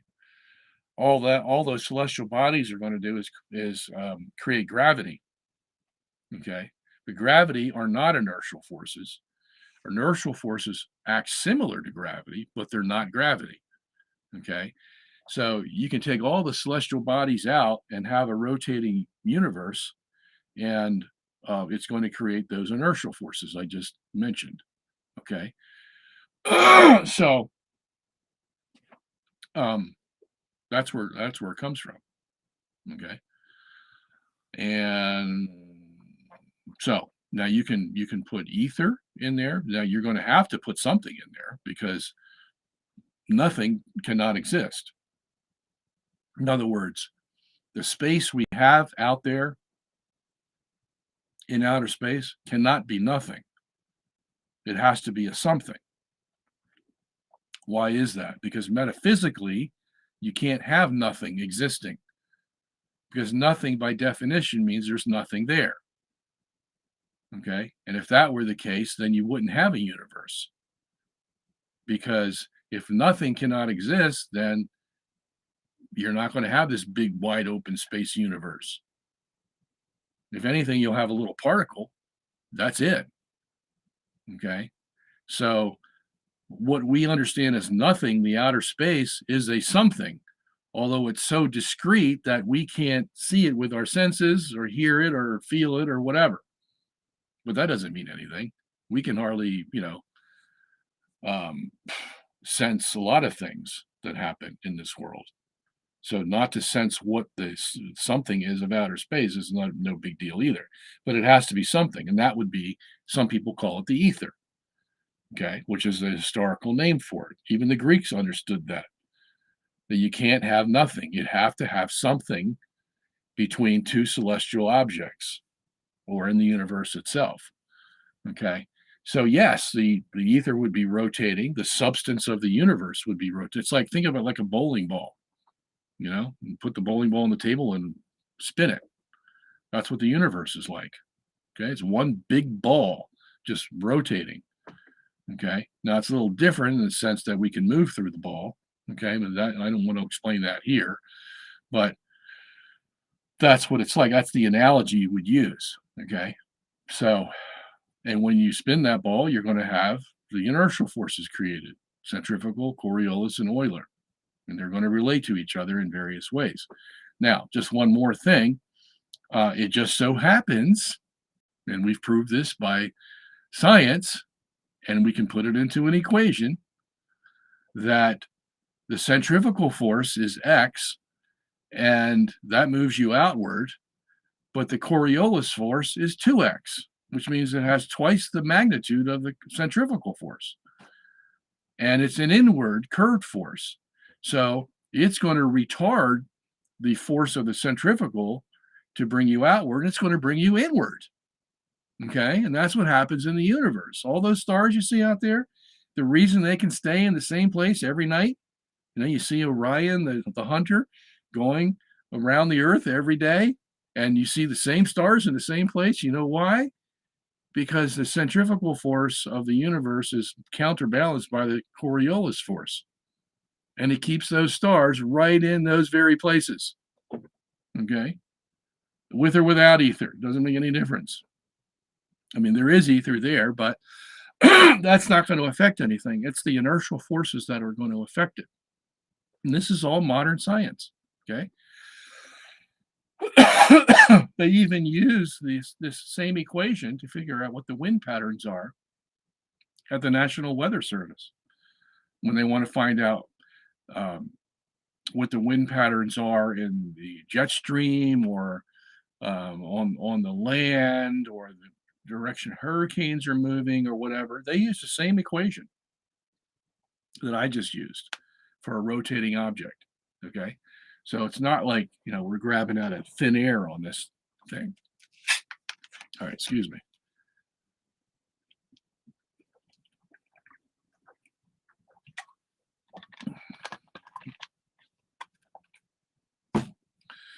All right. Sometimes words in the book of wisdom about the righteous who will be rewarded after a little chastisement are applied to purgatory. Is it a good interpretation? Since purgatory punishments are supposed to be terrible. Well, let me tell you this. First of all, we don't know what purgatory is like. So anybody comes along and tells you, oh, well, I've been to purgatory or this or that, don't believe it. Okay. That's one thing. The second thing is there are various levels of application to various truths. Now, since wisdom doesn't talk about purgatory, that means in your exegesis of the text, you're going to have to bring purgatory into it and see if it fits. But the text itself is not teaching purgatory. It may be teaching the principle of purgatory that the church goes by in giving us this doctrine.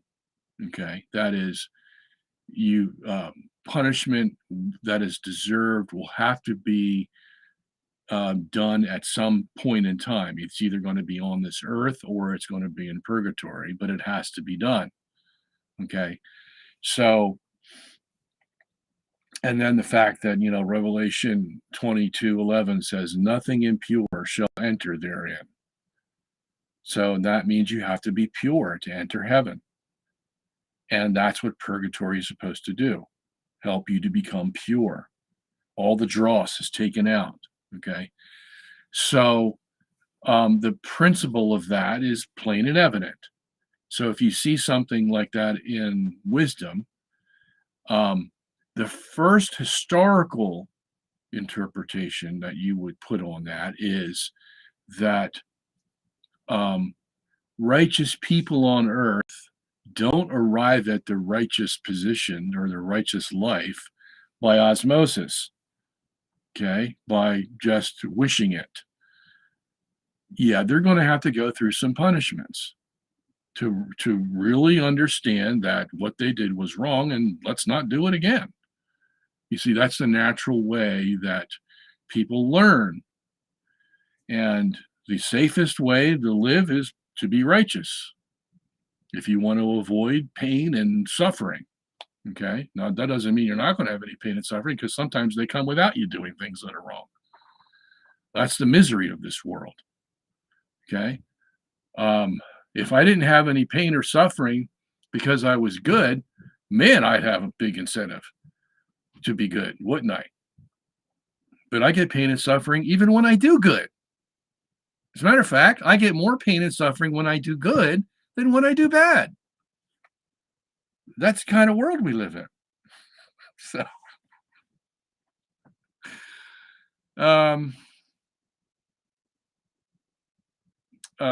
I think you get my principle. Is you're looking at the text and you want to be fair to the text.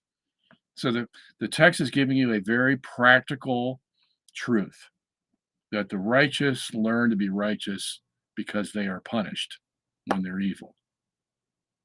Doesn't take college education to figure that out, right? So, but then as a Catholic, you would say, you know what? That's the same principle that the church uses for purgatory, and that would be the best way to handle that. You wouldn't want to go into the passage and say, oh, there it's teaching purgatory. No, It's not teaching purgatory, okay? It's teaching something similar to purgatory by principle, okay? And that's the way you would extract some truth out of that text, that it's similar in principle to purgatory, not that it's teaching purgatory, okay? All right.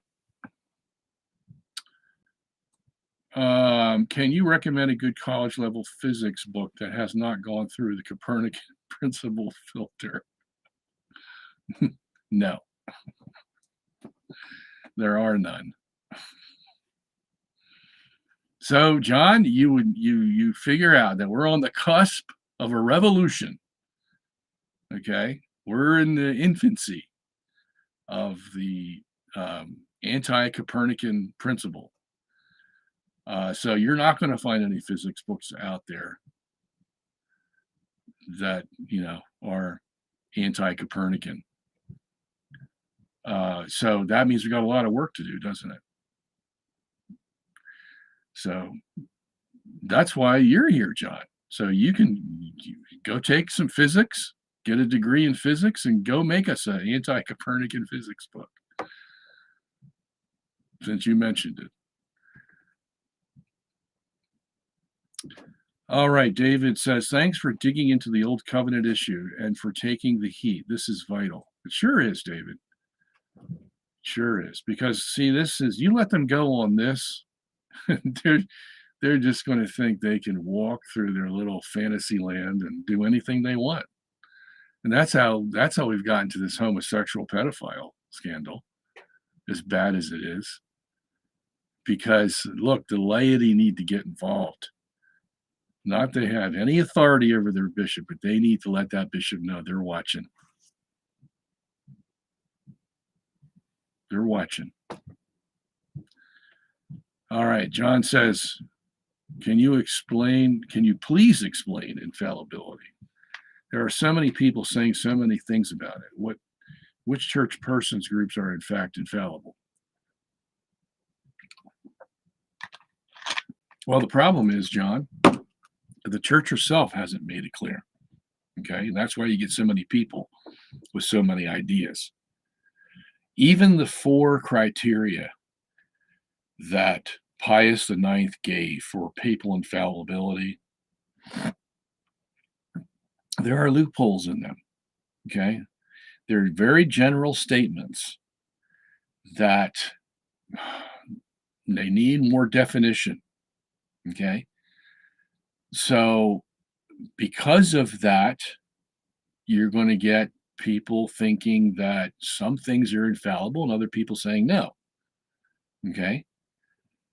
I've always contended that because canon law was it 737, I'm 714, it says nothing is to be considered infallible unless the church makes it clear that it's infallible.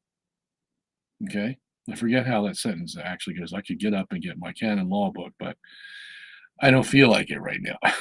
So at any rate, if that's the ground level, okay, then wouldn't it be grand if and when the church says something infallible, that the church says at the very end of it, by the way, this is an infallible decree by the church or the Pope, whatever you want to put down there, probably the Pope, that's irreformable, and you are to obey under pain of excommunication. Now that's clear, isn't it? Now you might get some people say, well, but most people would say that's pretty clear. This is an infallible, irreformable statement by the pastor of the Universal Church, John Paul, whoever, and you are required to obey this under pain of excommunication. Period. That's all you'd have to say. But they never say that. They don't use the word infallible, they don't use the word irreformable, and they don't use the word excommunicated if you don't obey it. It's all sort of like seeps in there somehow. But wouldn't that solve the problem? Now, it might create some other problems because somebody said, well, that's infallible. Well, gee, I'm not going to be Catholic now. All right. So, we got some collateral damage. But the fact is that we've made it clear, crystal clear. Okay. You don't find that. I remember when we were dealing with, back in 1994, the whole issue of women priests. And the document that Pope John Paul II wrote, Ordinatio Sacerdotalis, made it clear, it appeared, but he didn't use, this is an infallible statement by the Pope of the Catholic Church. He just said, by my authority, John Paul II. Well, we got a lot of things that are by authority of John Paul II. All his encyclicals, they're all by authority of John Paul II. Okay? So what's going to distinguish Ordinatio Sacerdotalis from every other encyclical that's not infallible? Well, you're going to need some clear language, just like canon law says. It's not infallible unless it's clearly stated that it's infallible. Well, that puts a burden on somebody. Okay, so we don't need this sort of vague and ambiguous language. Well, it may be infallible, it may not be. So they go ask Cardinal Ratzinger at the time, is this an infallible? Of course, all the liberals, got, they got into tizzy because, John Paul II limited the priesthood to men. And so the next question comes, of course, is this infallible? And, they kept asking a question and they didn't get an answer. Finally, Ratzinger comes out and says, yeah, it's infallible. Yeah, but see, Ratzinger's not the Pope. Yeah, he has a high level of authority, but he's not the Pope. So why didn't John Paul II come out and say, yes? Now, see, because Ratzinger tried to make it clear. He says, yes, this is infallible. Well, that's an attempt to make a clear statement. So why didn't John Paul II come out and say, under my authority as the Pope, I declare that this is an infallible statement, which is the same thing that Cardinal Ratzinger tried to do for him. Okay? That would have made it crystal clear. And nobody would have had a problem. Well, of course, the liberals would still have a problem because they would probably leave the church. Who knows? And there's always collateral damage when you lay down the law. Okay? But at least you're laying down the law. All right? So this is the problem. We have the same problem with Humanae Vitae. Is this an infallible statement of the church? Okay. And sometimes you wonder, did they not say it's infallible just to sort of, make the water muddy? Like the Pope could say, well, I did my job. I said, you can't have artificial birth control. So I did my job. But I left the door open a little bit because I didn't say it was infallible.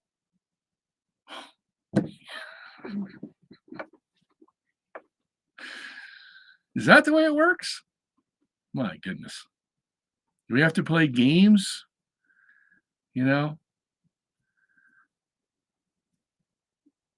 Take back with the left hand that we gave with the right. I mean, So this is the problem. As good as the doctrine of infallibility is, this is the problem that we have seen over and over again. You find this same thing when you're reading different state, like if you have Denzinger's De Ferrari's Sources of Catholic Dogma, you're going to read about all the dogmas in the church, hundreds of pages. Well, which ones are infallible? Okay. Well, the church doesn't have a list of doctrines that are infallible. Doesn't have a list.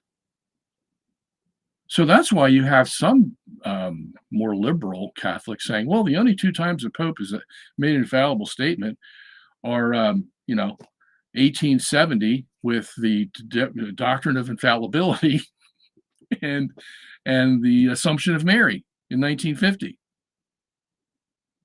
That's it. There's only two times it happened. All right. Well, what about all the other times that the church has laid out dogma by the Pope? Are you telling me they're not infallible? Okay. And if you do search for a list from the church, what's infallible, what's not, you're not going to find one. Okay. Now, it is true that when they were making the doctrine of infallibility for the Pope in 1870, that they went through all the issues that occurred in church history, like, Pope Honorius back in the 6th century or 5th century, who said that Jesus had one will, which was a heresy. Okay, well, how do you get around the fact that the Pope's infallible when he gives a dogma? Well, because he didn't say it in his public office. That's how. He just said it in a private letter to Bishop Sergius. Okay, but he was still condemned for being a heretic. Okay, so the next two popes and the next three councils said he was a heretic. So wouldn't it help if the church had taken the time to say, yeah, this is infallible, this is not? Because look, if you're going to create the doctrine of papal infallibility, don't you have the responsibility to delineate how it applies and where it applies? Yeah, you do. Otherwise, don't do it, because you're just going to create more confusion. Okay? And that's the last thing the church needs, is more confusion. We need clarity. All right? Now, granted, Vatican II says even when the Pope doesn't speak infallibly, we are to obey him when he writes an encyclical. Okay. But if that's the case and we agree, then why make the distinction that this doctrine is infallible and this one isn't?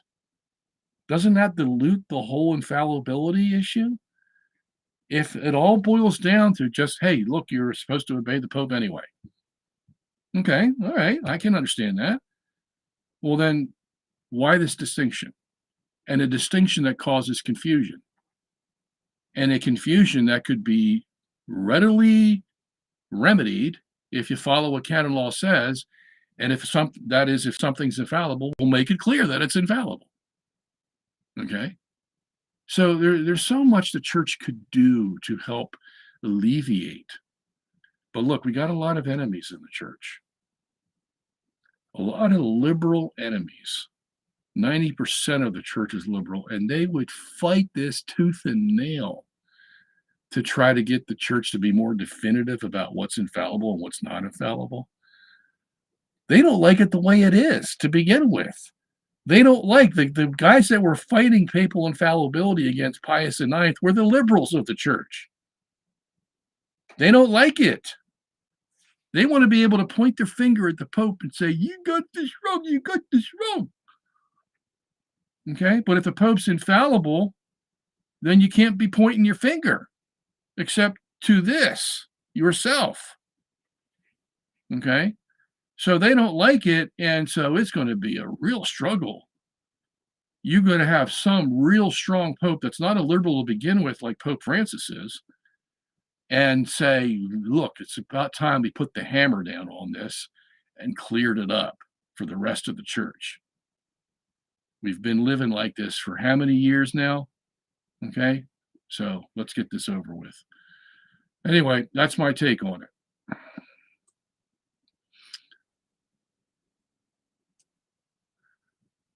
Father Hardin, was he involved in writing the... No, he has his own catechism. It has nothing to do with the Universal Catechism. In case anybody's wondering what I'm saying, she says, hello all, was Father Hardin involved in the writing of the 1997 edition of the Universal Catechism? And that would be no. Okay, Miroslav says, the question, the consensus of church fathers is supposed to be infallible. Why then, contrary to the fathers of the church, the dogma of the Immaculate Conception of Mary was adopted? Well, because first of all, you don't need the consensus of the fathers to make a Catholic doctrine. Okay. A consensus of the fathers, according to the Council of Trent, requires you to consider their conclusion as doctrine, and then the church can make the doctrine. Okay. And even then, it depends on what the consensus is about, because the fathers can have a consensus on something, and that doesn't necessarily mean it's true. They had a consensus on spontaneous generation, for example. That and we didn't discover this till the 1600s, when modern science told us, no, there is no spontaneous generation. Flies don't come from meat. Okay, flies come because either the eggs are in the meat already, or the flies came and laid them on the meat while you were asleep. Okay, so the fathers, they didn't have the science on that, so they were in consensus that spontaneous generation occurred. And Augustine goes and writes on this. Okay, but that has nothing to do with theology, of course. So that consensus is ignored. But when they have a consensus on a theological point, an issue that's of vital interest to the church, okay, like say baptism, for example, does the water of baptism save you? Well, what's the consensus of the fathers? Yes, to a man. To a man. Nobody was out there preaching that there was some symbolic action of the water, symbolic meaning of the water. Nobody. So we took the consensus of the church fathers and we said, this has to be the doctrine. This must have been what Jesus and the apostles taught, because all the fathers believe it in consensus. There's no exceptions. Okay? So that's how it works. Now, that doesn't mean, however, that a doctrine needs to have the consensus of the fathers in order to be a doctrine. The church is the authority. The fathers are not the authority. Okay? So the church determines whether the Immaculate Conception is a doctrine of the church, because she has the authority to do so. And if there's nothing against it in the fathers, there's nothing against it in Scripture, the church has every right to make that decision. And that's exactly what Peter did in Acts 15, the first pope, when he's deciding about whether circumcision should be required of the Gentiles. Did he go look in Scripture? No. Because if he looked in Scripture, what he would find is that everybody should be circumcised. Did he look at tradition? No, partly. I mean, because he referred back to the experience he had on the rooftop when the blanket came down, when God said he loaded it up with unclean animals, and he said, kill and eat. To a Jew, that was a sacrilege. But God showed him a different way. And he said, look, he said at the council, we couldn't live under that. Unclean this, unclean that, this, you have to work this way and that way, it's just a bunch of, belittling, humiliating acts that we had to go through. And that was all added to us because of our sin, by the way. If you go look in the Old Testament, okay, God didn't want them to live that way. All these ritual laws and this and that and all the other things, like you were walking on eggshells all day long. Well, they were walking on eggshells because they sinned. And God said, okay, here's another law for you. And here's another one. And here's another one. The more they sin, the more laws they got. Okay. So nobody can live that way, comfortably, at least. And so Peter says, look, they couldn't live that way. Why are you going to burden us again with this stuff? We, as a Christian, we have freedom. That's the whole mark of being a Christian, is to have freedom. As long as you don't go beyond your bounds, you have freedom. Okay. So, wow, where did he get that information from? Well, that's what he learned from God in that experience. Okay. And so he made the decision, hey, no circumcision. And we've had that ever since for 2,000 years. Okay. Because the Pope decided he had no church fathers to go to, he had no scripture to go to, he had no tradition per se to go to except his experience with God. And that's it. He made a decision and everybody followed him. Okay. So that's what we do with the Immaculate Conception and the Assumption of Mary. Okay. That's what Jesus said to Peter, didn't he? Whatever you bind on earth shall be bound in heaven. Whatever you loose on earth shall be loosed in heaven. How much clearer could it be? All right. So look, I'm sorry I haven't gotten all the way down to the end here. I'm only a third of the way through the questions that are up here. So, but I've got to go. It's 5 o'clock and people are calling and I have to attend to them. So, all right. So next week, we'll have our Q&A for the first hour, 3 p.m. to 5 p.m. And then Michael Voris will be here and give us his words of wisdom from 4 p.m. to 5 p.m., February 1st. And look on our website for, this movie to come out. It should be out any day now. And I think that'll be about it. All right. Thank you for being with me today. I hope I have moved you to love our God more than you did before you came aboard. And so treat him with all the honor and respect you can. Love our church and don't sin. And I will see you next week.